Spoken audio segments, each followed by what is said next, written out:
on. Yeah, so Bhanthe will be joining us soon. Oh, he's right here. Welcome everybody.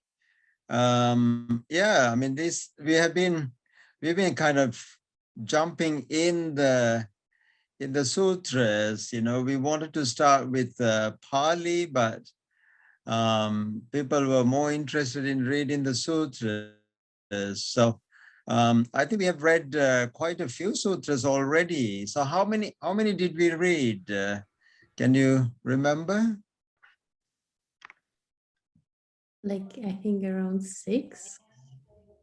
About 6 sutras. I mean, that's quite a lot.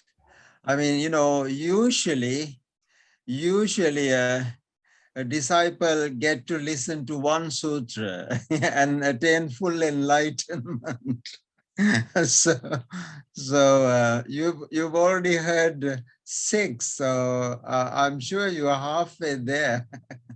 You got to be. Right. So how many of you feel that, you know, you've learned something at least? Yes. Yeah. Oh, good. No, I mean, you know, one good thing about directly going into or entering the words of the Buddha is, it gives you the opportunity to reflect on the deeper aspects of Dhamma, which is rare, because sometimes in translation you could lose quite a bit. Yeah. So shall we do a short salutation to the Buddha? In whichever way you wish to do. You know, usually, Rosemary, we take turns. We listen to people and we do some salutation to the Buddha, Dhamma, and Sangha.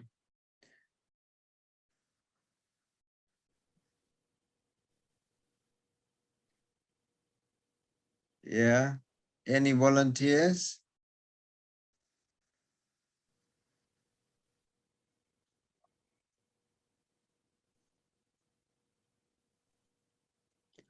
Have you got the text?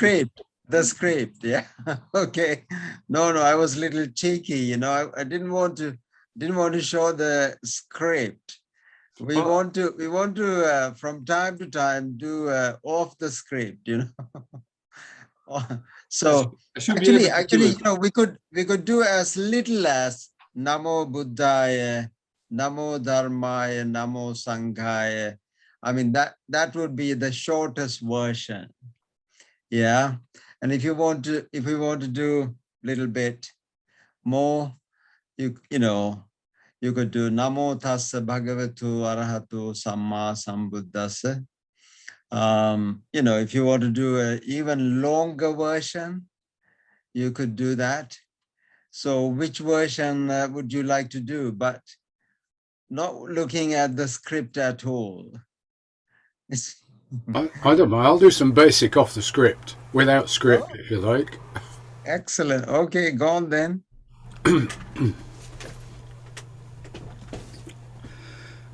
Namo tassa bhagavato arahato samma sambuddhassa. Namo tassa bhagavato arahato samma sambuddhassa. Namo tassa bhagavato arahato samma sambuddhassa. Buddham saranam gacchami, dhammam saranam gacchami, sangham saranam gacchami. Dutiyampi buddham saranam gacchami. Dutiyampi dhammam saranam gacchami. Dutiyampi sangham saranam gacchami. Tatyampi Buddham Saranam Gacchami. Tatyampi Dhammam Saranam Gacchami. Tatyampi Sangam Saranam Gacchami. That's as far as I can go from memory. No, that's brilliant. That's wonderful. Yeah. So and I think now with the Pali course, you would know pretty much the meaning of every word you are reciting. Yeah, sort of. If I look up the script. No, you said Namo Tassa Bhagavato Arahato Samma Sambuddhassa. Now, Namo is, do you know the meaning of Namo? Well, I haven't. Sorry. Yeah. I didn't know whether I had the microphone on. I have a phrase that it goes with, but how that aligns to the words, I don't know. And I'm having to look this up now. I've just pulled it over. Honor to the Blessed One, the Exalted One, the Fully Enlightened One. So that's what I take that phrase to mean. But I could not give you the word by word allocation of that meaning. Yeah. Well, that's pretty easy. Namo is homage to him. Namo Tassa. Tassa is him. Yeah, Tassa. Namo, homage, Tassa to him. Namo Tassa, homage to him. Bhagavato Arahato Samma Sambuddhassa. Namo Tassa Bhagavato, the Blessed One. Yeah. Arahato. What is Araha? Any thought? Well, like Arahant, Arahant, exactly. Ariha, Araha. The Blessed One, the perfected. So basically, one who completed the journey is called Arahant. Yeah, but the perfected one. And Samma Sambuddhassa, supremely enlightened one. Homage to him, the Blessed One, the perfected one, the supremely enlightened one. So, Namo I also Tassa. thought that this Samma Sambuddhassa meant something like he did it himself, doesn't it? Correct. His Yeah. Sa is pointing Exactly. to itself. Yeah. Exactly. Self. Samma Sambuddhassa. Now that's the uniqueness of one person. The one who, the Buddha is anyone who attained enlightenment. Samma Sambuddha is the one who actually attained enlightenment on his own effort. Yeah, self-motivated. Yeah, Samma Sambuddho. So, Namo Tassa Bhagavato Arahato Samma Sambuddhassa. Two. Whenever you have the sa to the one, I pay homage. Yeah. Namo Tassa Bhagavato Arahato Samma Sambuddhassa. Now whenever you recite it, word to word what that means. Yeah. Namo Tassa Bhagavato Arahato Samma Sambuddhassa. Yeah. Buddhang Saranang Gacchami. You already know that. I go to the Buddha for refuge. Yeah. Dhamma and Sangha. What does Dutiyampi means? For the second time? Exactly. For the second time. Tatyampi? For the third time. Yeah. So 3 times so that's great. So you now whenever you are paying homage in whatever way, I think it would be always good to have meaning connection. And I think this is also a good way to memorize. Like when you know the meaning of something, you really memorize or remember the, the Pali very well. So one of the ways to memorize is to know the meaning. Yeah. So as a Samanera, the novice monk, you are, supposed to memorize quite a bit, the entire chanting, the protection chanting, Paritta, Dhammapada, and the, even the sutras, memorize a lot.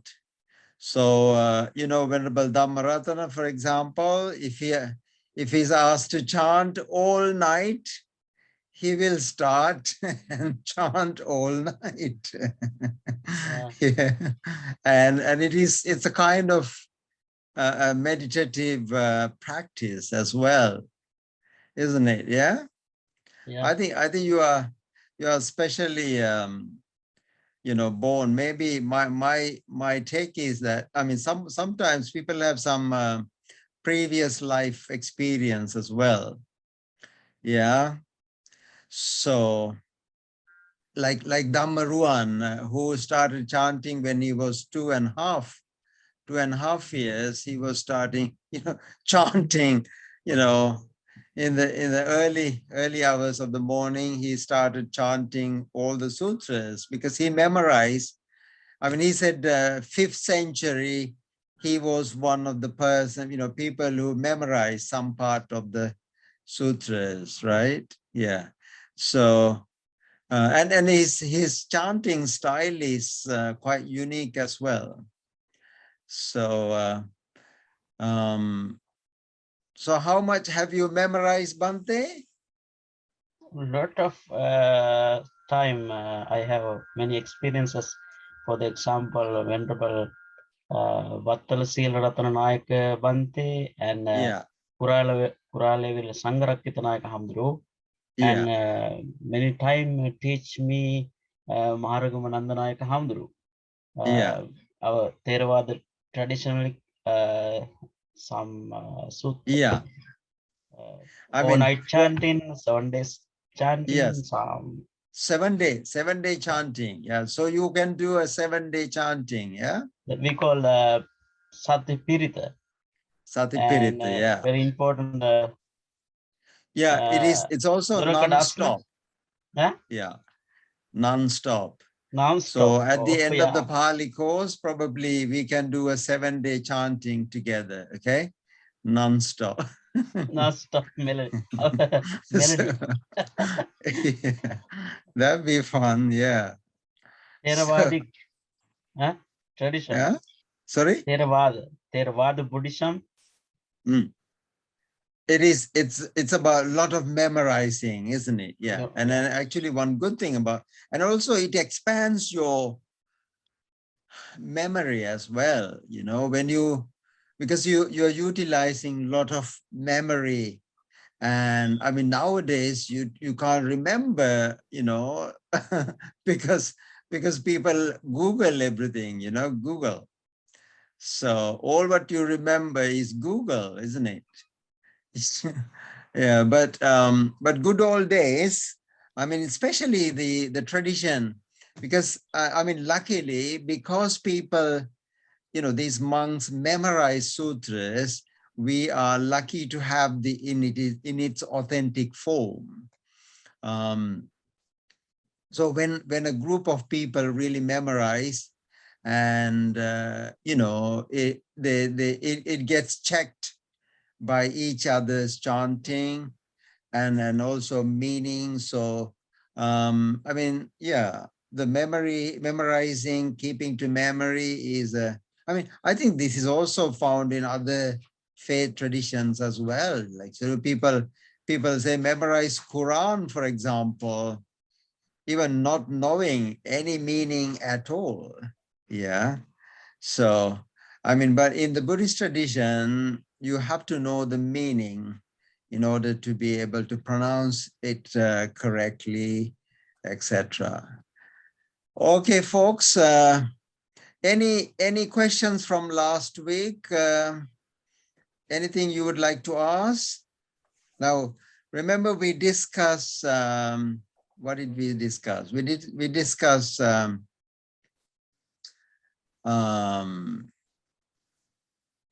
Vipallasa Sutta. Let me get the paper here. Okay, sorry. Where is it?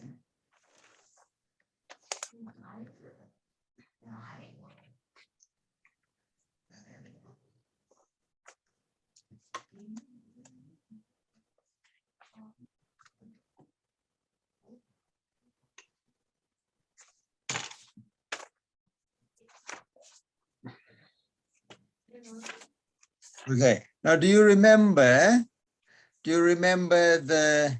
Or can you see the paper? Yep. Okay. Excellent. Excellent. So, do you remember what we where were we? Or we were discussing the Vipallasas. Yeah, Vipallasa. Vipallasa. I mean, what's the meaning of the word Vipallasa? Confusions. It is actually a bit more than confusion. Perversions. Yeah, it is kind of total. Vipallasa, viparyasa, Sanskrit word is viparyasa. Viparyasa is like a topsy-turvy or upside down, distortion, distortion. Yeah. So we discovered actually 4 types of vipallasas, and we discuss this. Yeah, I mean usually now this is the nature of an uninstructed worldling, somebody who has not encountered Dhamma will be living in this sort of a mood. Anicca, dukkha, anatta, asubha. So instead of anicca, that person's concept is the opposite. What is the opposite of anicca?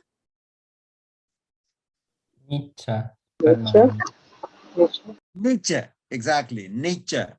Whenever you put a, that means opposite, yeah? So the idea of nicca is that, there exists permanently something. I mean, actually, it is a permanent existence, nicca. And now this idea is developed in 3 levels: at the level of the sanya, at the level of chitta, at the level of ditti. So sanya is the perception, perceive, and the chitta is like a mental level, and ditti is the view level. So in a way, sanya forms the chitta, chitta forms the ditti, and so you are establishing this ditti of nicca. People live in the nicca ditti. So what is the opposite of dukkha? Is it the sukha? Sukha. Exactly. Yeah. Sukha. So, we always look for sukha. We don't want dukkha. So we are at the level of sanya, at the level of chitta, at the level of ditti, we are searching sukha. And anatta, what is the opposite of anatta? Atta. Atta. Excellent. Atta. Yeah. Whenever a word starts with a vowel, you have an, a, an rather than a. A is only with the consonant. If a word starts with a consonant, it's only a. if a word starts with vowel, it is an. So anatta versus atta. So people are always of the view of atta. Sanya level, chitta level, ditti level. Asubha. What is the opposite of asubha? Subha. Subha, exactly. Yeah. So now this is how the world or worldling construct or perceive the world. Okay. Now we moved on to, now actually the Arahant, on the other hand, break away from this. Sorry, Sunil. Sorry. Yeah. So what's the title of this? Because I listened to the audio recording and you never actually gave us 3 times, and I couldn't find what you meant by the Yathabhuta. No. Oh, That's okay. Yeah. Good question. Yatha bhuta. Bhuta is became. Yatha is to this point. How did it become to this point?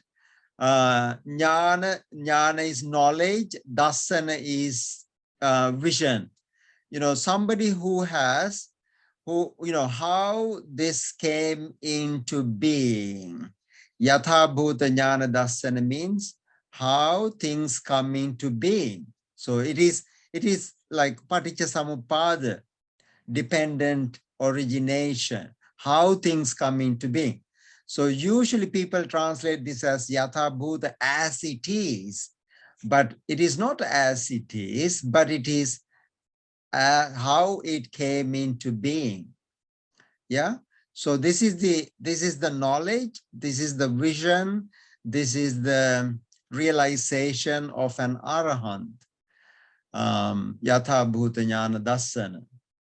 So the other one is putujjana. This is a putujjana bhumi. Vipallasa, you could say, now the word, you may have already heard this, yeah. Putujjana. Putujjana is a uninstructed worldling. A person who has not encountered Dhamma is called putujjana. Now this is Arahant, yeah, Arahant. They are also called asekas. Remember, aseka. Seka is the one who is trainee. Aseka is who has completed the training. Aseka, yeah. So, so now you have, on the journey, people are of these different dispositions, different levels, and your homework was to identify each level. That's what it was in the question mark, right? So basically, now this, we already know this chart. Now this is the Putujjana Bhumi. This is called Bhumi. Bhumi is the area. This is the area of the Putujjana. This is the level of the Putujjana. Now, the last one is the is this one, isn't it? Yeah, Arahanta Bhumi.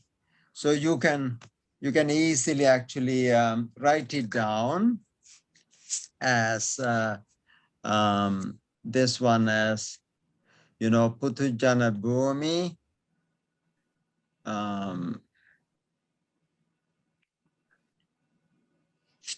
And this is up to this point. And this is Arahanta Bhumi. Bhumi. Sorry.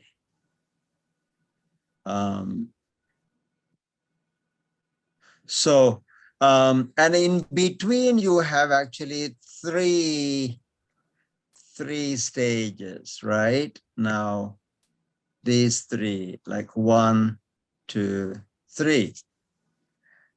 Now, we identified actually the first level is the Sotapanna. This is Sotapanna, isn't it? Sotapanna means Sota, Apanna. Double N-A, yeah? Sotapanna. Sota is a stream. Apanna is the enterer, stream enterer. One who entered into the stream is called Sotapanna. Yeah, no, that's the first level. And what happens to the Sotapanna? The Sotapanna had knocked off eight things, like, you know, he gets rid of,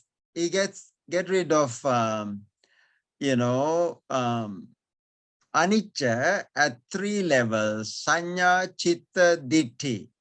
He has no nicca sanya. He doesn't have the nicca chitta. He doesn't have the nicca ditti. And then dukkha, he doesn't have the nicca ditti, dukkha, sukha ditti, but he has the sukha chitta and sukha sanya.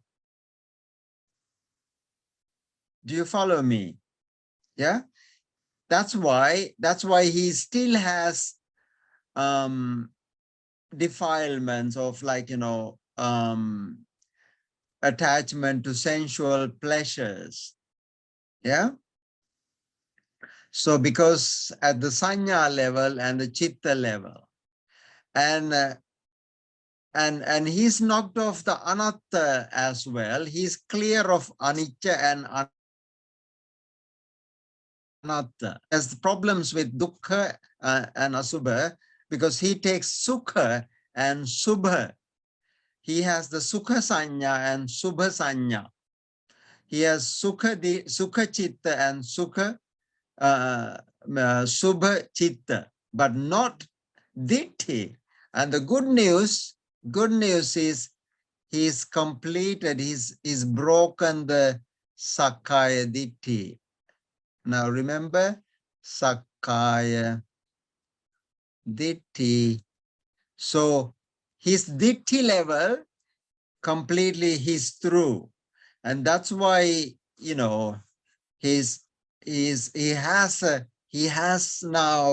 en route. He is definitely going to achieve this. Okay.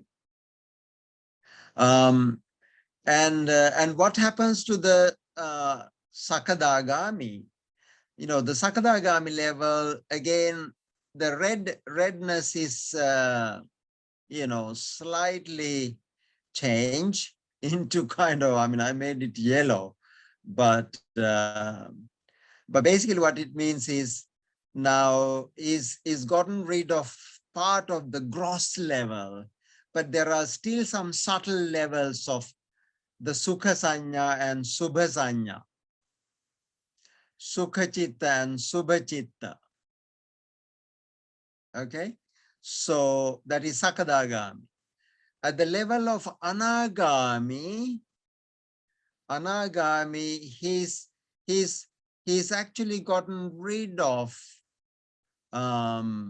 much of it, but still there are some taints, at a very minute levels. He's not completely through, but the Arahant, again the good news is he knocked off out of 12, he's knocked off 10. Yeah. And the Sakadagami, he's actually through quite a bit. And Sotapanna, only 4 remaining. So when you break away from Sakkaya Ditti, you break away from 8 out of 12, which is good. Yeah. Are you with me? I am I'm approximately with you, but do these always happen in this sequence, or will individual cases get free of one before the other? Good question. Yeah, no. I think according to the commentary, I mean, I'm just basing on the commentary. The commentary is basically one who sees the reality, like, you know, Satori or the Sotapanna. He cannot have a Ditti, wrong Ditti, no. But his habits are such. Now, I mean, you know, it may be the individual levels may differ, of course, but this is kind of a archetype. This is, you know, if it were the case that, you know, if somebody were, I mean, you know, there may be a Sotapanna, one Sotapanna person whose level of dukkha and, you know, sukha and subha are not as strong as this. It may also be, you know, like there may be some crossovers, right? So individually there may be variation, but you know, what this says is, in an extreme, even an extreme case, you know, if one is, I mean, you know, this journey takes only 6 lifetimes. Like, you know, once you become a Sotapanna, you are assured of your Arahanthood within 6 lifetime max. Yeah. So you cannot not attain enlightenment, you know, at all. So you cannot reverse. It is an irreversible change. You've already, you know, jump on the river. Yeah.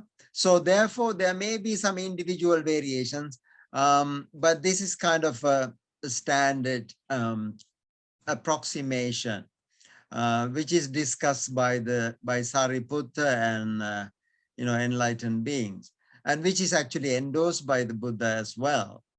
So, but that doesn't necessarily mean that, you know, everybody is at the same sort of level. Does that answer your question, Keith? Yes, thank you. Yeah, I'm basically with that. Okay. Because when I deal with people, you know, they're usually very awkward. You know, they don't conform to the rules. You know, they go a different way around. Absolutely. And mind you, I mean, you know, this kind of predict that one has to always follow the steps, but, you know, one, you know, just simply one, you know, knock off all this and just get right from here to there. Yeah. You know, this is what happened to Daruchirya, you know, Bahia. Yeah. Bahia. Because his level of realization was very strong.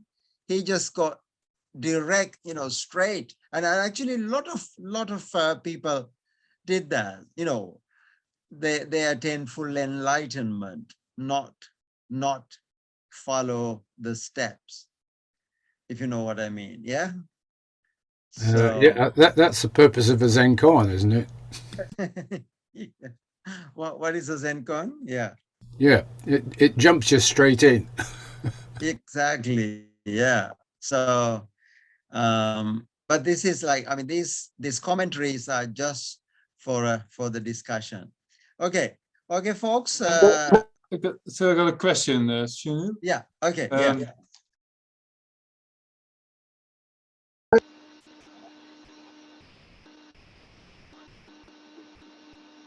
I can't hear you. You have to unmute. I'm sorry. I thought that the Yata Bhuta Jnana Dassana was indicating what the Sotapanna was experiencing, and not the Arahant. Oh, okay. No, I think you're right. I mean, you know, Yata Bhuta Jnana Dassana is a term which is used for all Aryans, right? But the level is actually, you know, different. Yeah. So Yatha Bhuta, level 1, level 2, level 3, level 4.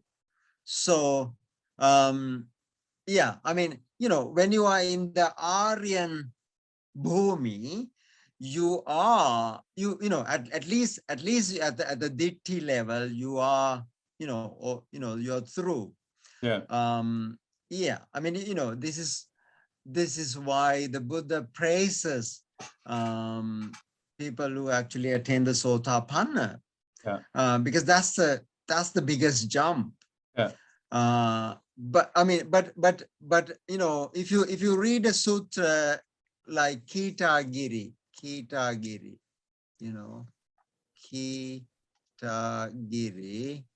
and the Buddha says, I'm not saying that everyone just get directly to this.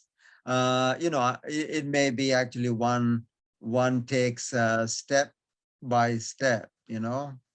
So I mean, these are like two different possibilities. Yeah. Yeah. But the scheme does a bit suggest that once there's Yatha Bhuta Jnana Dasana, then the Sanya and Chitta is already green, let's put it that way, which is not necessarily the case. Yeah, but there are these 10 fetters that one has to cross, isn't it? 10 fetters. You broke the 3 first ones. The first 3, and the second 2, and the third, blah blah blah. So and somebody could knock it off in one go, or one take, like a lazy and kind of a person like me. I would rather go for a step by step. Anyway, I mean, it's not an individual choice, but people's kind of effort and energy levels are different. Yeah. So, and that's what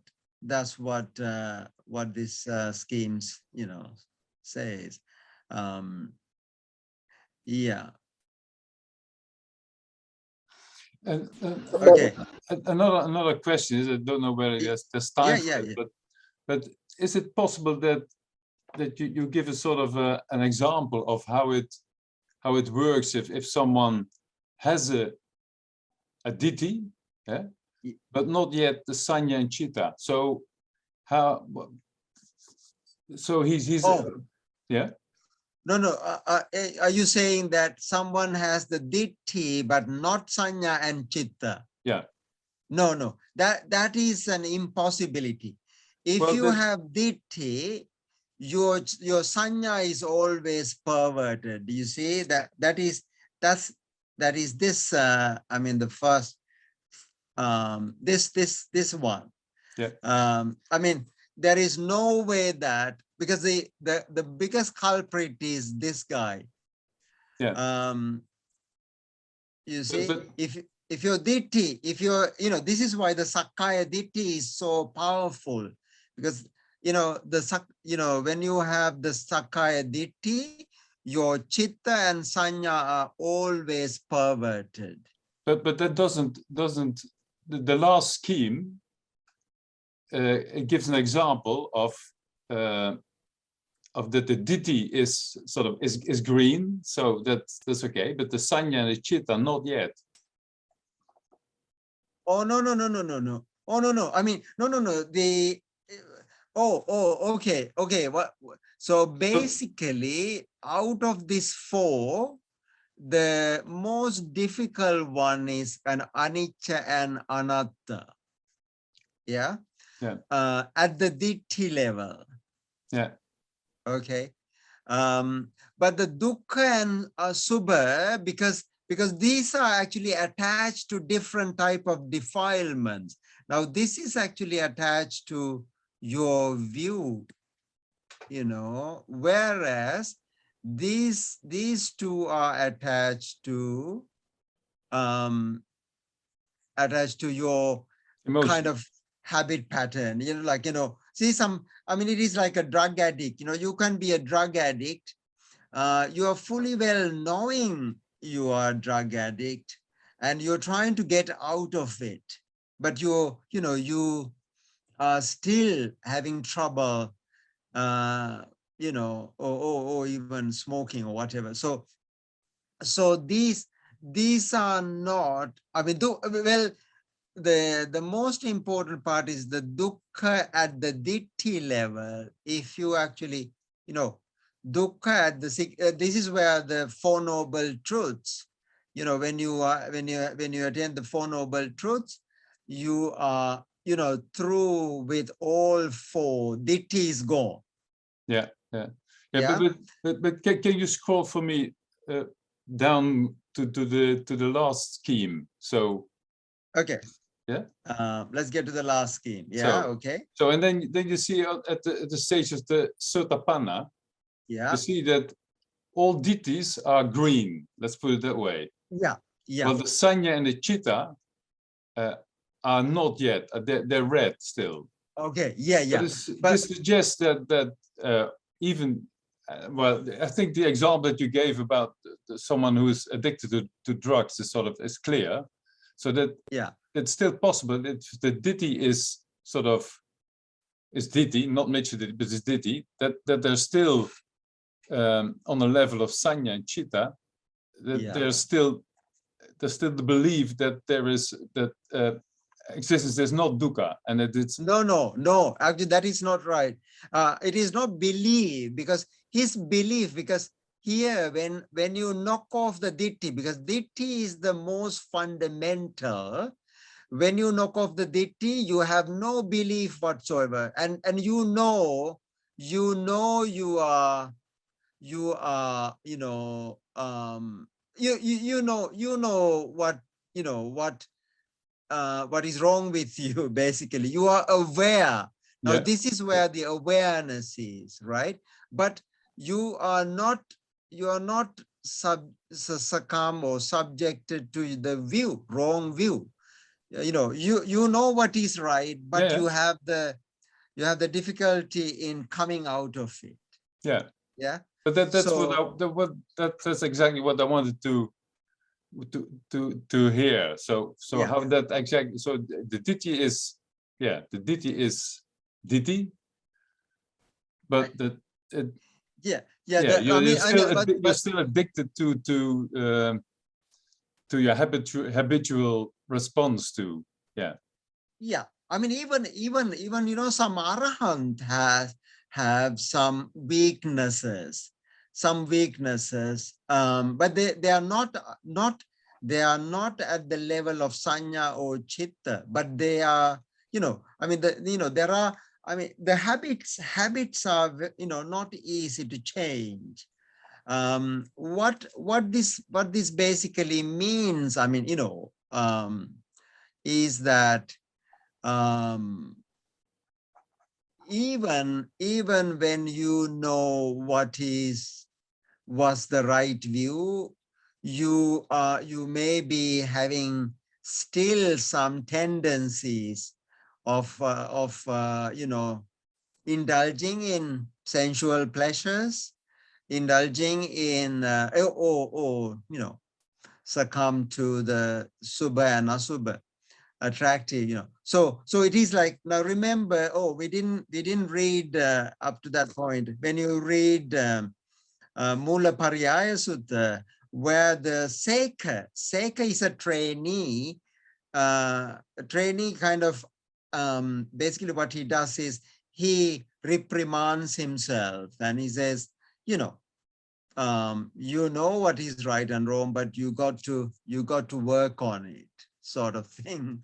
I mean, this is how I read the commentary. Yeah. And okay. Yeah. I have a question. Oh, please. Yeah. Okay. Because I also was thinking about what Artamitra said, and so it kind of felt like the Sanya is like perception, so it has to do with like experience. But I was wondering, what's the place of chitta in the five khandhas? Like, where would we put it? Because I was just wondering, because I can understand the change in perception, but with chitta, is it something like connected like to vijnana, or I don't know? No. It is actually connected to the sankhara. You see, chitta is a sankhara, isn't it? Yeah. So it is a sankhara level, because you are subjected to forming sankharas. So chitta means sankhara.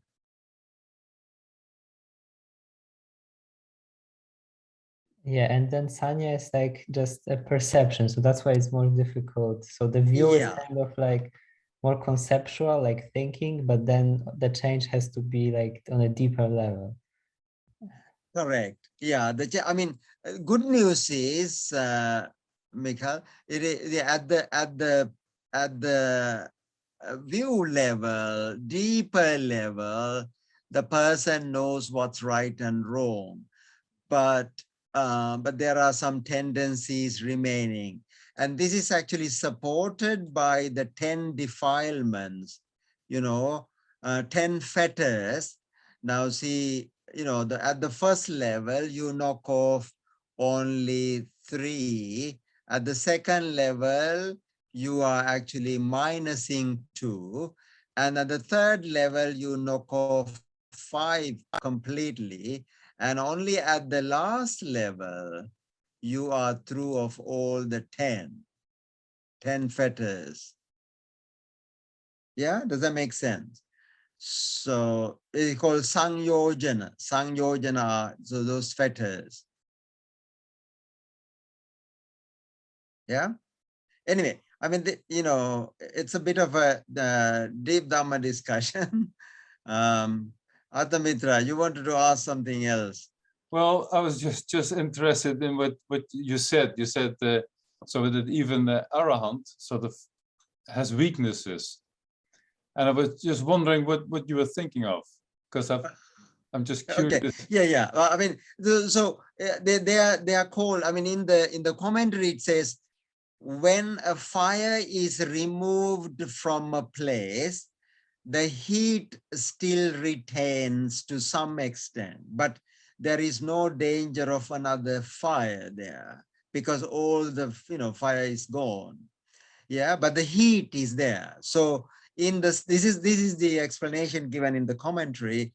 In the same way, even when all the defilements are uprooted, there may be still some tendencies deep down in this, and which may carry on. So for example, there was one Arahant, who is actually known to be very get upset, angry, or aggravated.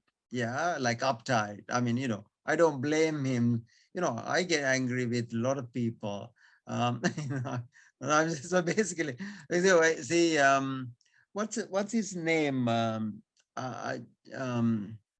Maybe I should look it up.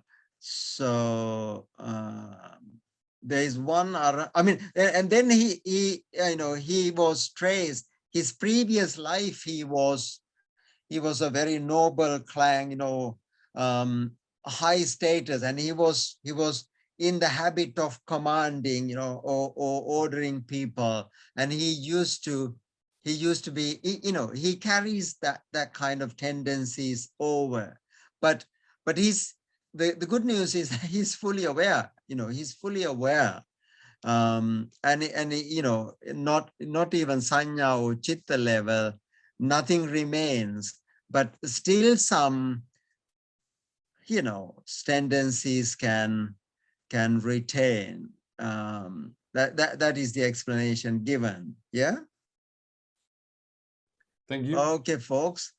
Any more questions? Okay. Can I ask you a very simple question? Yeah. It's about dukkha and sukha. But in the notes, you all dukkha and sukha. But in the notes, you also talk about asukha and yeah, and ma sukha, adukkha and ma sukha. I think in the notes you write about it. oh, adukha masuka. Oh, yeah, good Exactly. question. Yeah, that's a good question. Yeah. So I mean, the feelings are of three types, isn't it? One is called sukha, and the other one is called dukkha, and the third level is called neutral. I mean, we call it neutral, but it is called adukha asukha. You add a and a, right? So it is called adukha and asukha. Neither pleasant nor unpleasant. It's kind of neutral, right? So the neutral sensation. Oh, yeah. So so that's a different level. So that tendency is always there, but at the Arahant level, he fully understands all three, and actually the Sotapanna, he get, from time to time, get deceived by adukha asukha, and that is kind of a bit dormant and bit latent and hiding beneath sort of tendency. So the neutral level, I mean, that is the most dangerous, so to speak, because there you don't know whether this is good or bad. But the good news is, since you have knocked off the Deity, you already know how to deal with it. You know what is right and wrong. So it is with regard to all three levels that this chart is talking about. Do you follow me? More or less, but about what about the ma sukha? Adukha asukha. No, ma sukha. In the notes you said ma sukha, but maybe you meant asukha. I don't know. In the notes. Masuka, no, sorry? Yeah. In the notes, you said sukha, dukkha, adukkha, and ma sukha, but maybe you meant sukha. Oh, sorry. That's a liaison. That's, adukha, asukha, in between M comes. Sorry. Yeah, in between M comes. Yes. That's yeah, well spotted. I'm glad you spot this subtle point.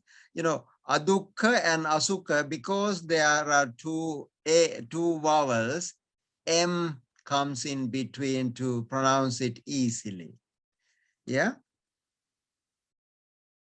Adukha asukha is called adukha, masuka. Yeah. Okay. Thank you. Okay, brilliant. Okay, folks. Now let's. Do you want to take a break or just make a start? Are you I'm okay? in favor of getting a cup of tea. Okay, so let's take 10 minutes break here. Cup of tea, and bring me some chocolate as well. Yeah. Okay. So, and then we will start the most important, interesting sutta of the day, Anicca Sanya. Okay. All right, folks. See you in a bit. Hello. Hi, Rosemary. How are you doing? Are you okay? Yeah, I'm fine. I just had to do something at 7:30 my time, which is 18:30 your time. So I'm back now. You've been on a pause. Oh, great. Yeah. Are It's you pretty difficult to jump in at this point and follow, but I'm doing my best and I hope I learned something. Oh, sorry. No, we we jump in the deepest end, yeah. So Yeah, but basically, some of these sutras that we discuss, Venerable Monk has actually put this in a YouTube. So if you want to watch and see the discussion, you could do that. Yeah, it's a nice group actually. They don't let me get away with small things, they just get into the depth of things. Yeah. I like the group. Yeah, so it's good to have eagle eyes. So yeah, so anyway, how are you, Julia? I think I'm fine. You think you are fine. What do you mean? I don't know. It always changes. Nothing is stable. Yeah. Yeah. So you are fine at the chitta level, yeah? Yeah. Yeah. Yeah. Yeah. Actually, moods are like such an example of impermanence because they change so fast. Exactly. Yeah. Yeah. No, I think even when we are changing, I mean, it's just like weather, and a lot of things really affect our moods. And yeah, it's called mood swing, and there is no Pali word for that,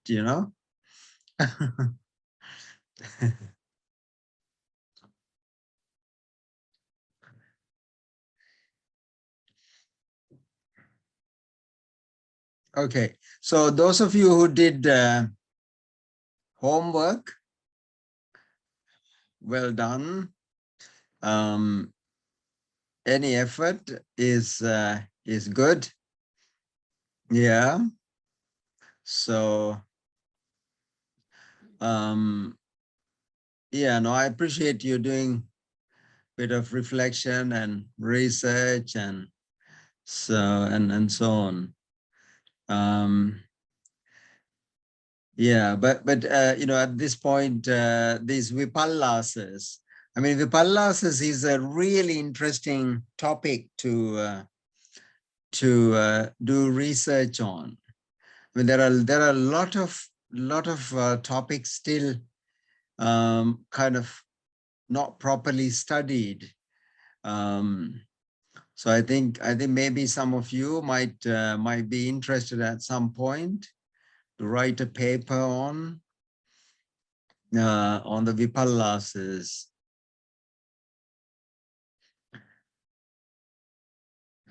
Okay, shall we make a start? Manoj, are you with us?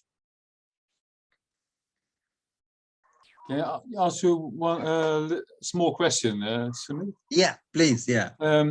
Just before the break, you talk about Vedana, and I was surprised that you used the terms good and wrong in connection with Vedana, because as far as I understood Vedana, it's pleasant or not unpleasant or neutral, but it's not kusala or akusala. I mean, that is absolutely right. I mean, I may have used it loosely. It's pleasant, unpleasant, and neutral.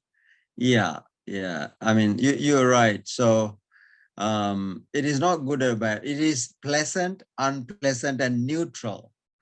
And in one of the sutras, this is very, I mean, there's again a lot of insight into the Vedanas. It's called Chulla Vedalla Sutta, where the Vedanas are being discussed. It says, what lies underneath the Sukha Vedana, the pleasant feelings, is craving. Yeah. Unpleasant feeling, what lies underneath the unpleasant feeling is the opposite of you know, what do you think it lies underneath the unpleasant feeling? Hatred.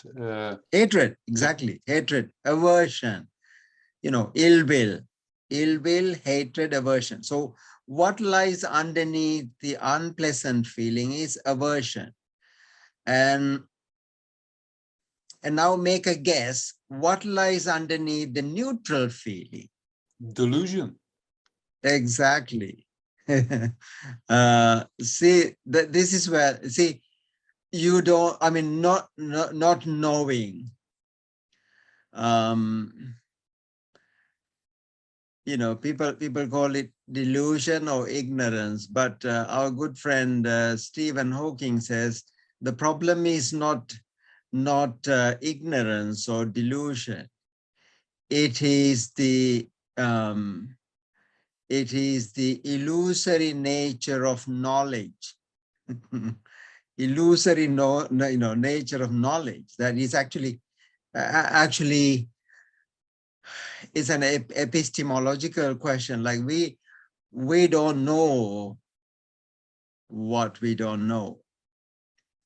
Yeah. So so I mean, in meditation and everything, you know, people try to get to the neutral feeling, but we don't realize what lies underneath the neutral feeling is delusion. Yeah. So, and I think that, you know, that's again found in the Chulla Vedal, you know, Chulla Vedal, one of the sutras. So anyway, are you all happy?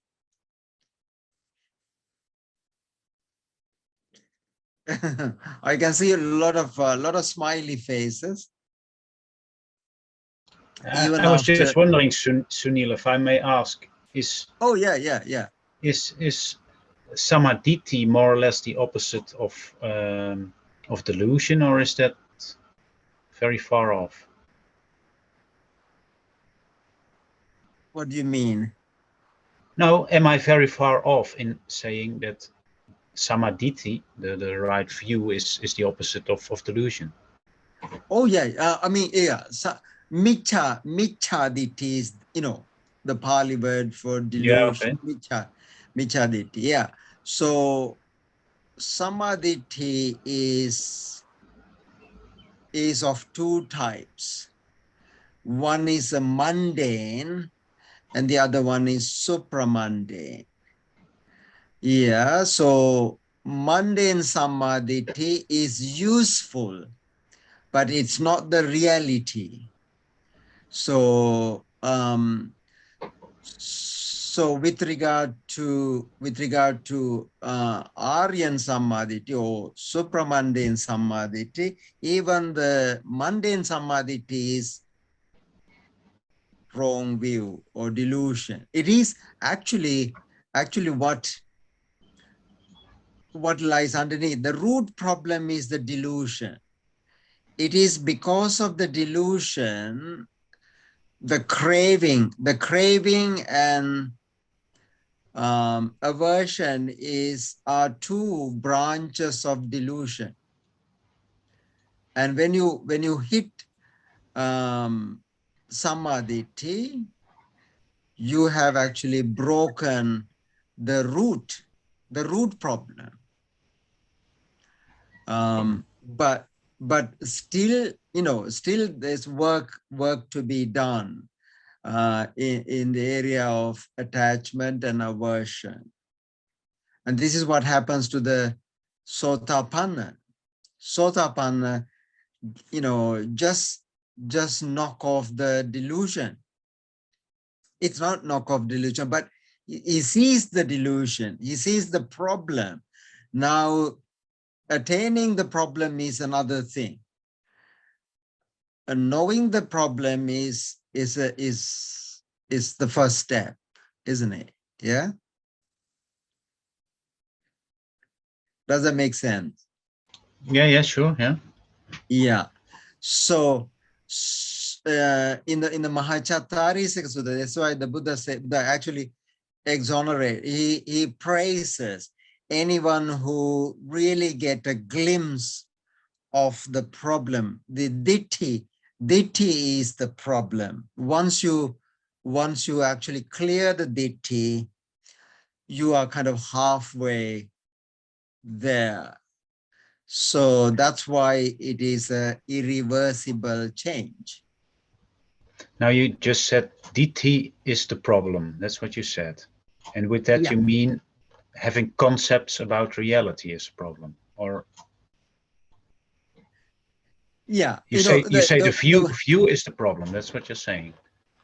Wrong view is the problem. I mean, the Samaditi, I mean, there the word Deity is used in a loose, like dasana. I mean, usually the word was used to refer to Samaditi is the vision, not the view. I mean, we loosely translate it as right view, but actually it is the right vision. So the word Deity always is a negative one. Deity is the view, which means actually wrong view. Yeah. So in other words, there is no, opposing things, like there's no right view, but the right view is knowing what is wrong, but the wrong view in itself is a right view. Yeah. So the word is being used like, I mean, it is a little bit misleading to use the word Deity here. It's again a translation problem, but actually in the Pali word it is, it's translated as dasana. Dasana is a vision. Someone who actually developed the insight. Yeah. Okay. Yeah. All right. Okay, folks. Now this is actually very interesting sutta. It is called Anicca Sanya Sutta. Yeah. Actually, now that's our sutra for the day. But before we actually discuss the sutra, get into the sutra,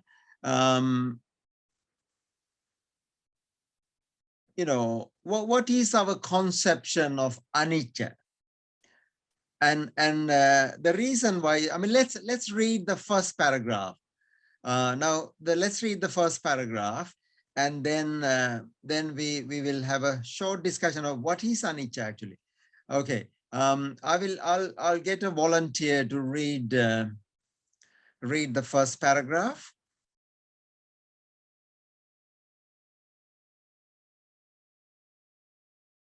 I could have a try. Okay, yes, of course. Savatthini danang. Yeah. Anicca sanya bhikkhave. Bhavita bahulikata sabang kamaragang pariyadiyati sabang ruparagang pariyadiyati sabang bhavaragang pariyadiyati sabang avijjang pariyadiyati sabang asmimanang samuhannati. Samuhanti. Yeah. Oh, samuhanati. Yeah, it's also pronounced as samuhanti. Samuhanati or samuhanti actually. Okay. Both are okay. Yeah. Okay. Savatti nidana. Everybody understands nidanang. What is nidana?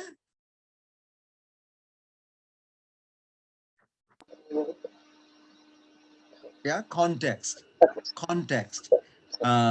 The place where it was spoken. Savatthi is the place, because you know, because the sutra gets actually lengthened, if say, Evang me sutang, thus I have heard, Ekang samayang bhagava savatyang viharati, jetavane anatha pindikasa arame. No, this is how we read.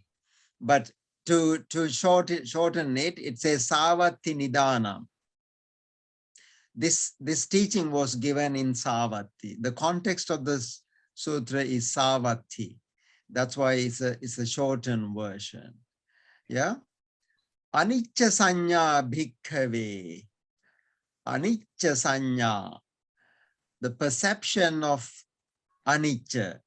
I'm not going to use a translation. I mean, people translate it as impermanence, inconstancy, you know, different words. But I think all these translations are wrong. So this is why I want you to learn Pali. If you really want to understand the Buddha's words, learn Pali. So you can't translate some of the words. You know, anicca, dukkha, none of these words can be translated. I mean, you know, because the translation gives you different nuances that may not necessarily be 100% accurate. Yeah. So perception of anicca, or monks, bhavita. Bhavita is practice.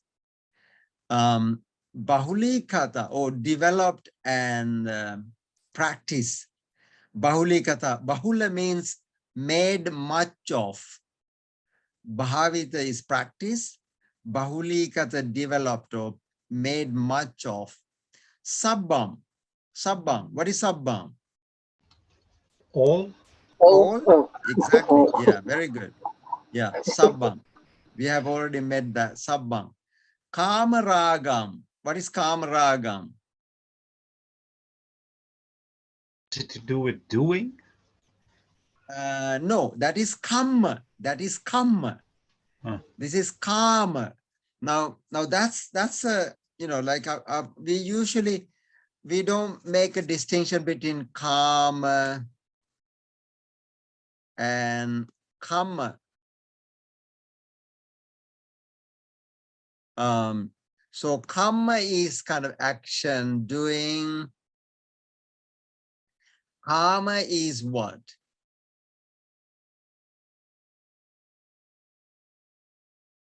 It's a very common. Pleasure or something? Pleasure or something like that? Oh, yeah, pleasure? Attachment, Oh, yeah, attachment. grasping, attachment, yeah, karma, ragam, karma, you know, ragam, you know, attachment to pleasures, attachment to pleasures. So even the karma itself is an attachment, but ragam means attachment to pleasures. Paryadhyati, eliminates. Paryadhyati is eliminates. So anicca sanya bhikkhave bhavita bahulikata.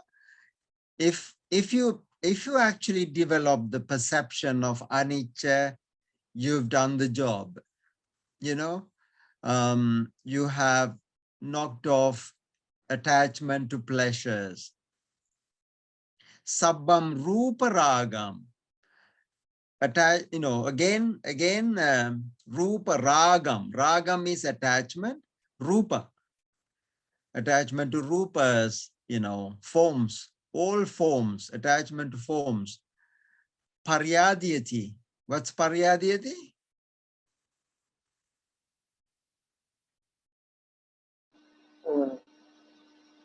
Fades away or something? Oh, eliminates. Yeah. Eliminates, destroys, get rid of. Yeah. Yeah. So sabbang bhavaragam. Bhavaragam, attachment to being. Bhava.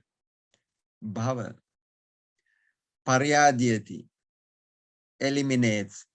It eliminates attachment to grasping, pleasures, attachment to forms, attachment to being, attachment to, okay, not attachment, avijjam, sabbang avijjam pariyaditi. All, it eliminates all avijja, ignorance. Sabbang asmimana. Asmi. Asmi means I am.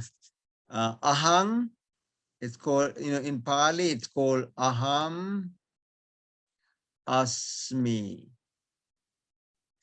I am. Yeah. So sabbang asmimana. This conceit of I am. Samuhanti. Now that's a new word. Samuhanti. Kind of eradicates or uproots. Uproots. It's actually take out of its root. It is taken or rooted or uprooted. So in this asana, all what you have to do is one thing. Develop anicca sanya. And it does the job. Okay, you don't need to do any meditation. You don't need to do any chanting. You don't need to do anything. Yeah, all what you need to do is develop anicca sanya. Okay, but actually, may I ask something? Please? Oh yeah, please, yeah. It's about pariyadhyati. Could you also translate it as dissolve? Dissolve, yeah. Kind of dissolve? Yeah. It has the meaning, like a range of meaning, like eliminates, dissolves, get rid of. Yeah, it has this. I thought dissolve is another process than eliminate. Well, pariyadhyati, like, yeah, it is a process. It's definitely because see, even the word like bhavita, practice, bahulikata, so which actually shows there is a process. Yes, but I meant practice and made much of. That means, you are practicing it. So the practice is, always a process, isn't it? Yes, but I meant that the process of to dissolve is another process than to eliminate. That's what okay. I meant. Of course, there are processes, but it's quite another process, I think. But dissolve can also be a process, isn't it? When you dissolve something, it takes some time. Definitely, yes. Mm-hmm. Yes, but okay, thank you. Sorry, I didn't quite. Yeah. So basically, what this says is, English words do not necessarily capture the meaning. Pariyadhyati means, yeah, it gets rid of, dissolves, eliminates. It's decline, in decline. Yeah, you could say it is in decline. So if you establish the anicca sanya, and it has the property, it has the power to eliminate, and bhavita bahulikata, when you make it, make much of, that is, but initially, you have to get the right version of anicca. Now that's the tricky part. Do we actually understand what anicca means? Now we know the word, of course, A plus anicca. Yeah, anicca. So, this whole idea of nature is already, woven into our thinking.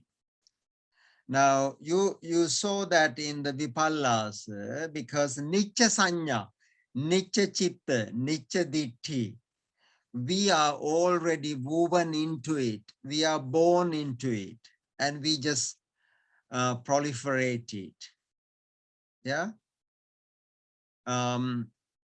So it is therefore not easy to understand what anicca really means, because we are already, what we normally does is we say nicce anicca. Now remember, we take something, okay, this cup, the nature of this cup is to break and change and, one day finish. Now that is anicca. And that sort of an understanding of anicca is a wrong one. Do you follow me? But the Buddha said anicce aniccang. Remember in the anicce aniccang. Now that is the yatha bhuta jnana darsana. Yeah.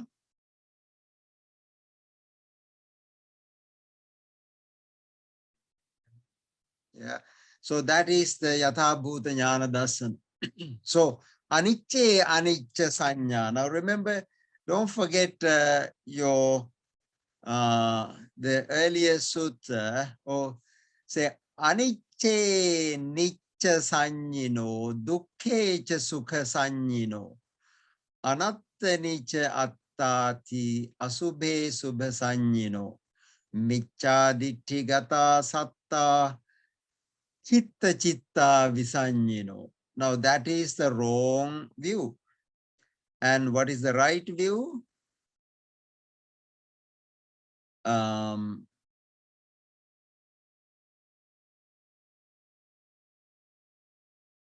The right view is, sorry.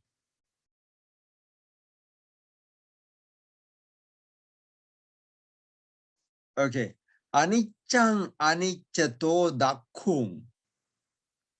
Aniccang aniccato dakkung. Dakku, dukkha maddakku dukkhato. Seeing anicca as anicca, dukkha as dukkha, anatta as anatta. Now that's difficult. Do you understand? So the problem that we are having is we already perceive a unit, entity, and then we see anicca is the impermanence of that, impermanence of a permanent entity. Yeah. Now that is actually the wrong one. The right one is what the Buddha called this one, anicce anicca sanyino. Yeah, dukkha maddakku dukkhato. Do you see the difference here?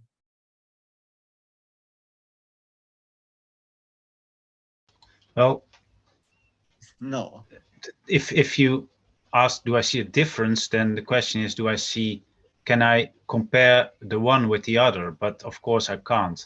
I really do understand what you mean with anicca, or however you said it, like seeing first determining the cup as something permanent and then saying this permanent thing breaks up or whatever. Exactly. That's very clear to me. Okay. but the other, I can't compare it with the anicca, anicca, or Nietzsche, anicca. Yeah. Now that exactly. I mean, if it was so, straightforward, we really don't need the Buddha to come along and tell us all of this, right? We could have just figured this out ourselves. But what we actually wrongly do is we actually go for this. The entire world is talking about anicca of an existing entity. There exists a person or a thing, and that person's nature is anicca. Yeah. So what you have actually done is you have established a nicca entity, and then looking at an anicca of a nicca thing, which is the second type, not the first, sorry, not the first type. Yeah. So this is why we don't get enlightened. Yeah. So there's no person in the first place, which is anicca. Exactly. That is, we establish a person through avidya. Now we are actually we are operating in the realm of avidya here. And so therefore, what we really need is vidya. Vidya, the opposite of avidya. So, so for that, we have to see this. Now, actually, this is very consistent of, like, say, 5 aggregates, for example. Now say the Buddha, now remember, in 5 aggregates, you actually, now what are the 5 aggregates? Rupa, Vedana, Sanya, Sankara, and Vijnana. Yeah. Sankhara, Sankhara and Vijnana. Yeah. So these 5 aggregates, now again, now see, we said we are looking at the decay of the rupa. How, we establish the rupa like this. This is the rupa for us, right? So that rupa, the nature of the rupa is anicca. But what the Buddha said was something else. How does the rupa come into being? Rupati tiko bhikkave tasma rupanti uchati. Yeah, it is, we don't see the earlier part, the rupana nature. The reason why we actually attach to a form or accept a form is also due to our delusion. Yeah. So, I mean, I let you actually explore this topic further, but I wanted to actually just alert you to this. The reason why we actually make the Buddha Dhamma a lokyal, the worldly affair, by doing this. In the world, things are impermanent. Okay, so you posit a permanent entity, and then you say that entity is subject to change, blah, blah, blah. Yeah. Could you say, sorry.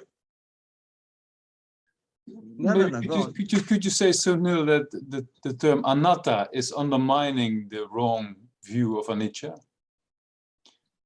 Because anatta sort of is undermining the rupa that we see in the first place, isn't it? Exactly. That's exactly right. So if you understand, this is exactly right. I mean, if you understand anicca, you understand anatta. If you understand anatta, you understand anicca. So what the world does is, world cancel one out. You look at the anicca, but you are accepting atta. You see, where there, when you accept this, and then you are subscribed to atta. Yeah. So, and that's the problem. So therefore, anicca, dukkha, anatta are three facets of the same prism. So, and there is no way that one can see only one and not see the other two. Yeah. So now that's the important thing. When we say anicca, if we understand, this person who is born is subject to disease, decay, and death. So therefore, anicca, that is anicca. I mean, that kind of anicca is not what the Buddha is talking about. I mean, this is why the Buddha guarantees, there is a money back guarantee here. He says, if you understand anicca, if you actually practice it properly, you are through the kama raga, kama, rupa raga, arupa raga, everything, and then bhava raga, sabbang avijjang, you are through.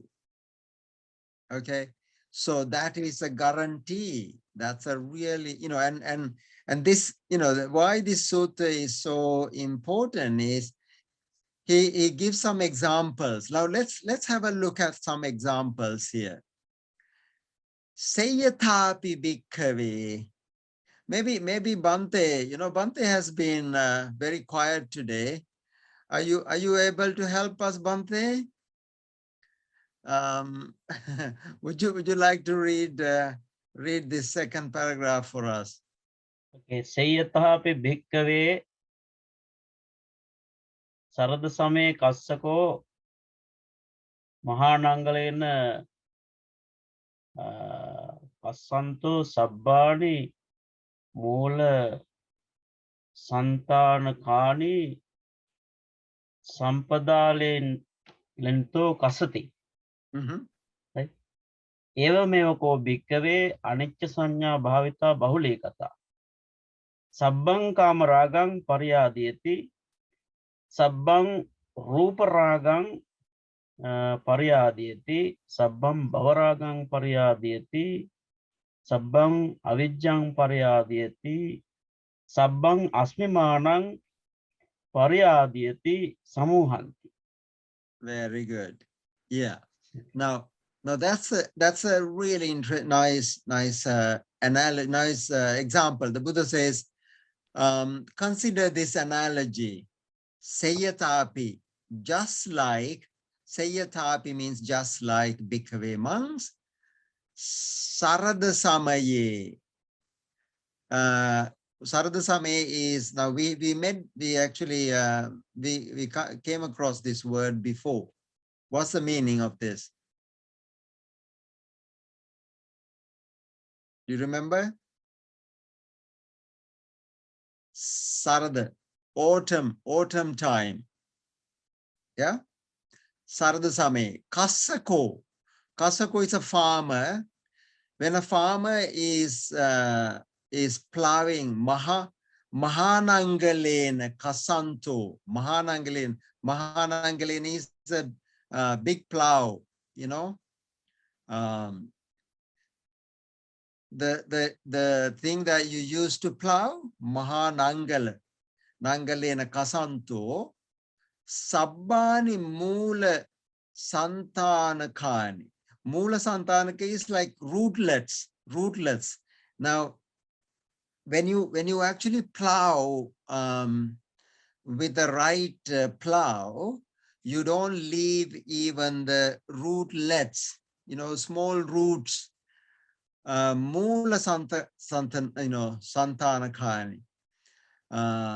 Sampadalento. Kasanti. Sampadalento is like breaking or cutting. He cuts even the rootlets. Kasanti. Evameva ko bhikkhave. Similarly, O monk, Evameva. Ko is a kind of a particle. Similarly, amongst anicca sanya bhavita bahuli kata sabbang kamaragam paryadiyati. Same story, like, all, attachment to pleasure is eliminated or dissolved. Sabbang ruparagam, sabbang bhavaragam, sabbang avijjam, sabbang asmimana. Yeah, samuhanti uproots. So nothing remains. Now see how powerful, how powerful this anicca sanya. Okay. And the Buddha gives actually not just one example, but, one analogy, but he gives several. Okay. One more. Yeah. Now it's a bit difficult to pronounce, so I will do Sayyata Bhikkave Babba Jalayako Babbajang Laitwa Agge Gahitwa Odhunanti Niddunanti Nichote Teti Evameva Ko Bhikkave Anicca sanya bhavita bahulikata sabbang kamaragan, same thing. Okay. So now this is again another example. It says, babbala, babba jalayako means it's a kind of reed, like a rush reed. When you actually get that reed, what you do is, babbajam, laitwa. So you get hold of a whole bunch of reed, and then you actually hold it at the top, and then you actually odunanti, niddunati, nichodeti. It is, you just shake it. Now it's a sort of a different types of shaking. Yeah. Just like that, when you do that everything falls, out. So evameva ko bhikkave anicca. Similarly, monks, when you do this, you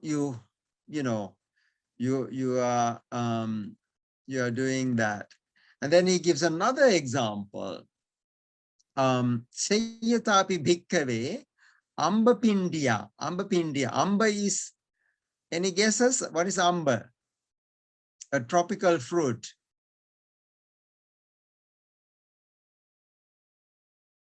If you want to eat amba, you have to come to Sri Lanka. Ambapana, Jambupana, Mochapana, Chochapana, Parusakapana. Yeah, exactly. Yeah. What's amba? Mango. Yeah, exactly. So, Sayyatapi bhikkave amba pindia. Amba pindia is a bunch of mangoes. Pindia is a bunch. Amba pindia. Vantachinai means actually the stalk, that which is holding the bunch of mangoes. Yani tatta ambani pati bandhani. It is actually is held by the stalk. When you hit or break the stalk, sabbani thani tadanvayani bhavanti. Yeah, all the mangoes actually fall along. When you actually hit the stalk of the bunch of mangoes, all the mangoes fall along with it. Evameva ko bhikkave anicca sanya bhavita sabbang asmimana. Sabbang, everything. Pe means, it's a peyala, means actually repeated. Yeah. So he gives quite a few examples. So so, you know, I let you read some more, several, I mean, 7, 8 different examples. And the key part is katang bhavitach. When, you know, how do you practice impermanence, you know, the perception of impermanence? Katam bhavita, how? Anicca sanya katang bahulikata, you know, made much of. You know, how, you know, in what way, how do you practice this? And then the Buddha gives the methodology of practicing anicca. So are you with me so far? No? Sort of. Yeah. So I mean, it is it's a difficult sutta, but you know, there are a lot of really interesting, really key Dhamma to learn here. Now how do you practice impermanence?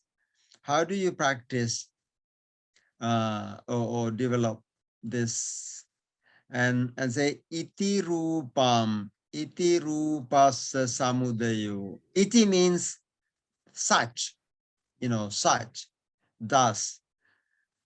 Such is rupa. Such is rupa samudayo. Such, you know, such is how rupa comes into me. Samudayo, sang udaya. Such is the way the rupa comes into being. Iti rupasa attangamo. This is how it, you know, diminishes or disappears. Attangam. Iti vedana, iti sanya, iti sankhara, iti vinyana. So now the most interesting one is iti. Now this part, iti rupam. If you understand iti rupam, you understand everything.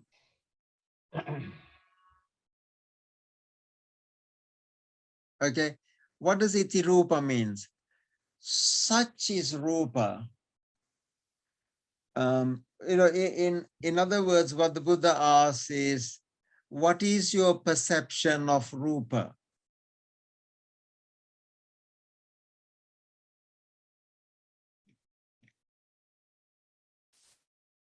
I mean, in the ordinary world, rupa is nature, subha, sukha, atta. Yeah, that is the ordinary world. Yeah, and in the Aryan realm, it's the opposite of this, exact opposite. Yeah. So what are the opposites of this?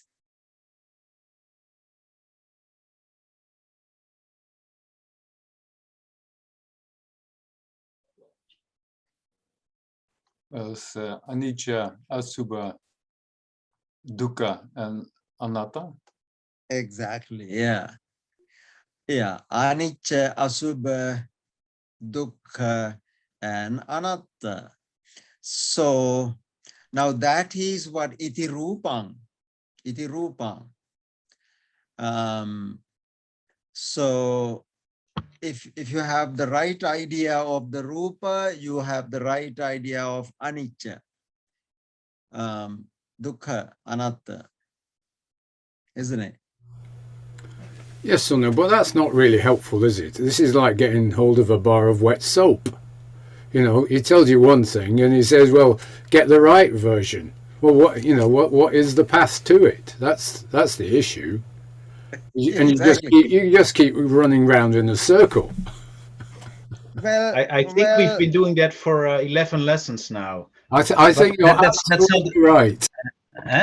Yeah, but that's not a critic. That's not a critic to Sunil or to anything, but that's really what's going on.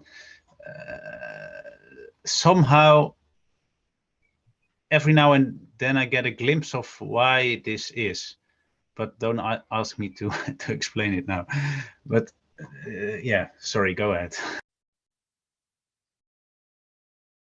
Keith, over to you. No, I was asking the question. Okay. I mean, it's a bit like saying, well, you need the right view, so don't have the wrong one. Yeah. Exactly. Okay. Exactly. Now, well, how do you get the right version? That's a really worldly question. Keith? Correct. Okay, yeah. Well, give me the unworldly, because you still express. As soon as we use words, we are generally in the mundane world to communicate. Yeah. And so all we can get out of the mundane world, as I understand it, is a pointer to the supramundane. So now just saying that you need the right view isn't really giving me, at least, a pointer towards. Yeah, I mean, this is the difficulty with Dhamma, Keith.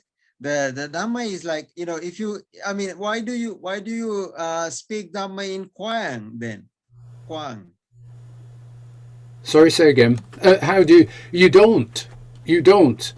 I mean, in koan, I'm not trying to justify koan here, but the whole purpose of a koan is to punch through that rationality, that mundane mind, so you get a different perspective. Exactly. Now I can look at this, and say, yes, from my experience of doing koan, I think I know what he's getting at here. But if you didn't have that other experience, how does this text help you gain it? Well. May I say one thing? Yes. Yeah. I think I found out, at least for myself, that one answer to Keith's question is all the repetitions. So first I thought the repetitions are just for making it easier to transmit them orally. But that's not the whole case. The transmission, the repetitions are also exactly for this purpose. I hope Sunil agrees, but at least it's my personal experience with reading some suttas. No. I mean, this is the difficulty, Lucian, because you see remember in one of the sutras, the Buddha said the world is always actually understand two sides, dualistic, right? Dualistic. Yeah. What is dualistic? Either one or minus one. Okay. Either you subscribe to one, or you have to say, either they exist or doesn't exist. But neither of these two capture the reality. The reality is something else.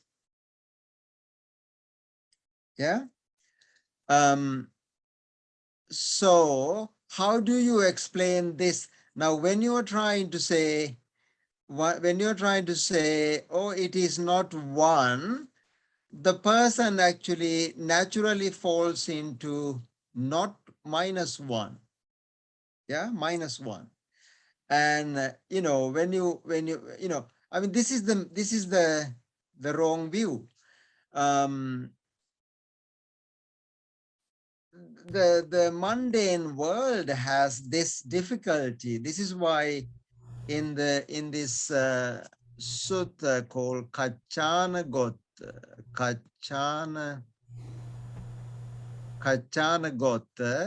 sutta, where the Buddha actually explains the Paticca Samuppada, dependent origination. He says he says, Dvayanisito loko kachana. You know, for the most part, kachana, the world associates with these two extremes, either 1 or -1. I mean, even if you were to talk about a 0, what people talk about is an A0. Yeah, A0 means actually another 1. It equals to 1. Yeah. So in the worldly realm, you know, you know, how do you get out of 1 and -1? So it is only way to do that is say with mu. That's why you use the word mu. Exactly. Yeah. So whatever you try and hold on to, that isn't it. Exactly. And when you do that, you actually you hit, you know, I mean, this is where the paticca samuppada is. When this is arising of this arises this, you know, and those the formula of paticca samuppada, you know that, yeah. So your question was why can we tell what is right? You know, if you say what is right, you are actually forming another proposition. Yeah, I accept that. I may have used poor language. I was trying to understand how these words here point to this a supramundane view. Now, because when we talk, you know, as you're saying, if you use mu as the example, you know, the not, yeah, that I can go with that, but I'm not seeing that guidance appearing in these words. No, isn't that the same thing? You know, when you, I mean, you know, when you go to, I mean, if you really look at this chart here, you know, isn't this, you know, one can easily see this as mu. Okay. You could do, and I don't have a problem with that, but that's not what the text is saying. No, that is exactly what the text is saying. The text is saying that when you have formed this now, I mean, this is actually much more, I mean, if you just say mu, it becomes metaphysical, okay? But in this case where the Buddha breaks it down for us, he says, you know, we are always in the Nicca Sanya, you know, Sukha Sanya, Subha Sanya, you know, Atta Sanya. And that is our default position. And when we see the problem with that default position, that actually help us to navigate out of it. Yeah, I can see that. I don't have a problem with that. I was just trying to understand how this guidance. I sort of get worried that, you know, we say the Pali, you need to understand the Pali to get the, you know, because English doesn't represent the Pali accurately. But to be honest, does the Pali truly represent what the Buddha intended? Because that, even in Pali, it's only an approximation to what he intended. I mean, it is absolutely. I know. I can take that point. I mean, this is Pali is also another language, and in that language, he's trying to articulate it, and there's no guarantee that everybody would understand what he means. I mean, you know, what he tries to articulate from the Pali, would we really understand it? It is called. It's called encode and decode problem, right? Encode. Yeah. Now, you know, you have a meaning, you have an idea, and you want to impart. And how do we decode it? Yeah. How do we decode is anyone's guess? it may be the right version or it may be the wrong version. And this is, the Buddha is fully aware of this, and he says, I'm trying my best. I'm actually using your tools to explain my realization. And I don't pretend to be perfect at all. But I'll tell you what the difficulty with the English translation here is. In Pali, it is actually two words here, right? In English, you have to have this, or you could say such is rupa, yeah? And the moment you put is, such is rupa, in Pali, it doesn't talk about is. Now you have actually completely distorted the meaning. Such is rupa. It is like this is rupa. This is rupa. So where you have because you have subscribed to the existentiality or the substantiality, whatever. Yeah. So in Pali, iti rupam, such rupa. So you have to navigate out of all of this. But the problem is, I take this into the Atta level. Such is rupa is not me, right? So, and it gets even worse, right? So that is rupa, but that is not me. There is supa, but not me. So you are removing yourself from the rupa, or you are removing the rupa from you, and either way you are falling into this duality. Yeah, do you follow me? Perhaps we draw a line under it, or else we'll be talking all night. Oh, absolutely. Can I say something?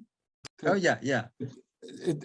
It sounds a bit as if Keith is assuming that the Buddha could give us the experience of understanding fully rupa, and that's, he can't do that. He can. No, I'm sorry. If I'm giving you that impression, that is wrong. In fact, the whole point is I'm saying he can't, because I think even if you spoke the Buddha's own language in his day and met him face to face, and you even spoke in his own local dialect, you would still have this problem with the words. Yeah, exactly. And it's a question of getting to the intention and the pointers behind it that I think is the important thing. Yeah, but for me, these texts, so they inspire to reflect on it and to meditate on it and to contemplate it, and then hoping that at the end something sort of dawns on you that makes you think, hey, this is what this is about. So it's in a way up to us what we do with these texts, how we can read them and then leave them behind. But there are I see them as a finger pointing to something, and we have to try to see this something, and we only have the finger as a help for us to. That is exactly right, Athamita. Now see, pointing, and that is, like when you point your finger at something, people look at the pointer, not the thing being pointed to. Yeah, that's the problem. And but here we got to, and that is exactly right. I mean, the contemplative aspect of this. I know you have to at least it now when he says it is not this, it is not that, it is not, and then you say, what is it then? Okay, so it creates a space for you to reflect, and that hopefully, I mean, this is hopefully that helps. Okay, Mikhail. Oh, I just wanted to, because I thought, I mean, what could be the guidance of this fragment is it reminds me of Vipassana. So like an invitation for like empirical investigation of form, its arising and its passing away. And then each by each khandha is examined in this kind of way, how it arises and disappears. And then maybe that's in a way a pointing, I mean, in a way guidance, because we know what to do, but we have to do it because it's perception and not an idea. Yeah, exactly. Yeah, and you are absolutely right. I mean, let's take highway code. You know, highway code is given to us. I mean, can we actually drive with the highway code? Probably not. I mean, those are guidelines, and driving part is what we do. Yeah. Yeah, I mean, this is the difficulty with the world. And the Buddha actually uses this in several of his sutras. He says, Tathagato voharati aparamasa. I try to articulate my realization this way, but I'm not attached to these words at all. So, I mean, ultimately, this is not the right way to do something. This is not a guidance to do. Of course, it is. It is a guidance to understand what is, what the reality is. But if the reality cannot be expressed in this, I mean, in some sense he does. But anyway, I don't want to confuse you. And you look very metaphysical. I think Rosemary will think, oh, this is how these guys are spending time. I will be in trouble. So anyway, what do you think? What do you think, Rosemary? I think it's quite a challenge to jump in on the 11th lecture. Yeah, we made your life so difficult. No, we know that. Yeah. But it's wonderful. Thank you. Oh, thank you very much. No, basically, I think these are the discussions that we need to have. And this is why, different traditions discuss the text, try to understand the context. But what the Buddha ultimately gives you a test. Have you what do you think? What do you think of these things? I mean, there's another sutra that we are going to discuss probably to test our realization, test our understanding. Yeah.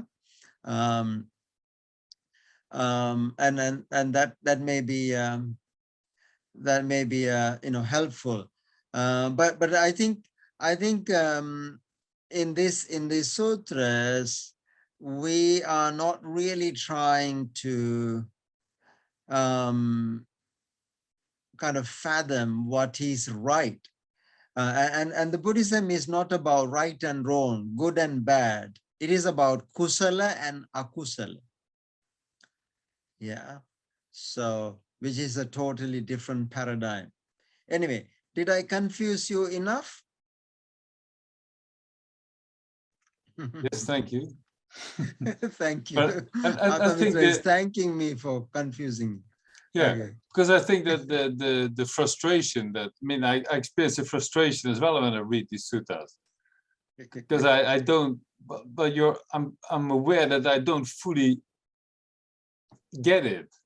Yeah. But I think the frustration is a fertile ground to keep on, to keep on looking for it, what he actually is talking about. Yeah. No, I think what the Buddha says is, oh, if you know that you don't know, that's a good knowledge to have. Know that you don't know. Socrates said this as well. That's probably not helpful, but you know, I think that is the best way to attain knowledge. Yeah.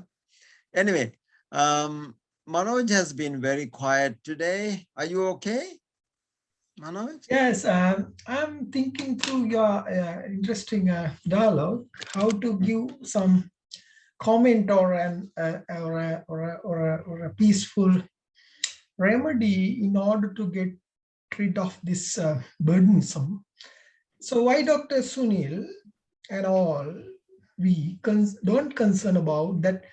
As I understood that either Sotapanna, Tisutova, wherever it is, there are 5 aspects for a stream enterer, that is listening Dhamma and associating practitioners and live a very healthy Dhamma life in order to develop or understand these things and look at the way how mind itself works, yoniso manasikara. So like there are 5 aspects. So I think the Buddha Dhamma, including the Pali language itself, cannot be fully understood without this prescription. This is like a medical surgery in order to understand, because the Pali language itself is not similar to other language. That is, as I understood, that is, it is not expressed through the subjective level. It is always meant through the passive voice. That means we can't stop or we can't do, but once we look at the way how my mind is really operated through, then only I can have a glimpses of understanding what could be it is. For I firmly believe that this is not like the way how we understand something as a sophisticated or intellectual discourse. So if without a proper contemplation, as Althamitra said, and Lucian and all, I think it is a bit complicated to understand. For an example, like a word rupa, rupatiti rupam, or anicca. That is what I have already understood. I'm not a competent in Pali or Buddhist philosophy. Thank you. Very good, excellent. I think you may have pulled us out of trouble tonight. So no, I think if we try to do it mentally, now remember, even the mind in itself is paticcasamuppanna. So therefore, the Buddha says, do not rely too much on trying to realize through your own mind, and that's the trouble we have, you see. But so the nibbana, realization is beyond the 6 senses. So don't try to attain nibbana through your mind. Otherwise, all these PhD professors may be enlightened by now. No, sorry, sir. Sorry, doctor. No, that's not. No, I'm just joking. I'm joking. Yeah, but okay. That's why I said there are five programs: listening Dhamma and Dhamma discussions and associating practitioners and have a good, healthy and wealthy life in order to understand this. Dhammanu Dhamma Patipada and Yoniso Manasikara. Yeah. Excellent. So we are just trying to go to understand, grasp the things as a discourse level. Deliberate. Very good. Discussion. Very good. Excellent. So I think we are out of time. Lola is putting her hand on your forehead and thinking, oh my. Okay. Any more comments? I think from it's really interesting. Did you enjoy the conversation? Did you? Yes, I did. I think I have the same questions, but I just feel like, I need to read the whole Pali Canon before I can ask such questions. I feel like that, but yeah. Absolutely, absolutely. No. I mean, no. To tell you the fact, I mean, every time I read the sutra again, I see, I understand something that I have not grasped before, and I think this is. I mean, this may be true to most people, because I mean, anicca, for example, and I thought I already understood it about, but then then the sutra readings, with an open mind, reading again, and the Buddha challenges you, and I think that we need to actually follow those guidelines properly. So the biggest hurdle is our conceptual knowledge, conceptual understanding. And, it is always standing on our way, So I think that's a good place to finish the course. Keith, did you have any last comments? No, thank you very much. It was, I managed to steer away from talking more Pali Canon. Get down to some principles. Yeah, you're trying to take my job away, just say, oh, we need to read more Pali Canon so that Sunil can be employed, okay? Okay, folks, great to see you. See you all, and maybe next 2 days you can reflect on the sutras. Homework. I think it is not fair to give you homework during your holidays, so I won't give any homework, but reflect on anicca. Impermanence. All right, take care. See you on the 10th. Okay. Thank you. Thank you, Sonal. Yeah. Cheers. Thank you. Bye. Thank you, everyone. Thank you. Bhante ji, you didn't even bless us today. Oh, short blessing, yeah.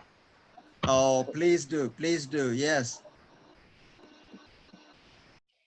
Ye santa citta tisarana saranayatta lokantareva bumma cha deva gunagana ganabhya vata sabba kalange te ayantu deva varakanagamaye meru raje vasanto santo sahetung munivarvacanang sotumaggang samaggang Sabbesu cakkamaalesu yakka deva ca brahmano yang ammehi katang punyang sabba sampatti sadhakang sabbe tang anumoditva samagga sasane rata pamada rahita hontu arakka suvisesato sasanassa ca lokassa buddhi bhavatu sabbada sasanang pica lokanca Deva rakkhantu sabbada sadding hongtu sukhi sabbe parivare yattano anigha sumana hongtu sa sabbe jnati virajato va chorato va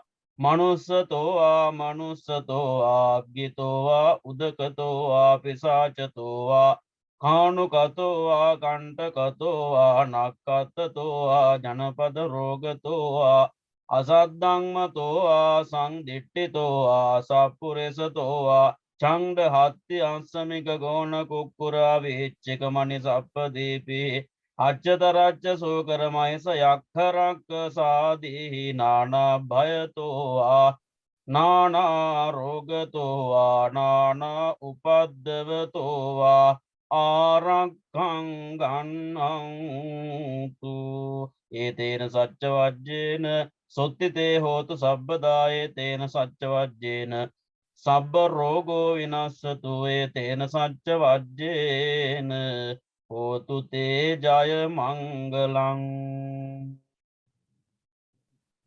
Sadhu. Peaceful life. Thank you so much, Bhante. Yeah. Thank you. Thank you. Take care, Rosemary. Take care, Keith. Take care, everybody. Lucian, Ine. Yeah, safe traveling. Yeah. Thank you. Bye. Bye-bye.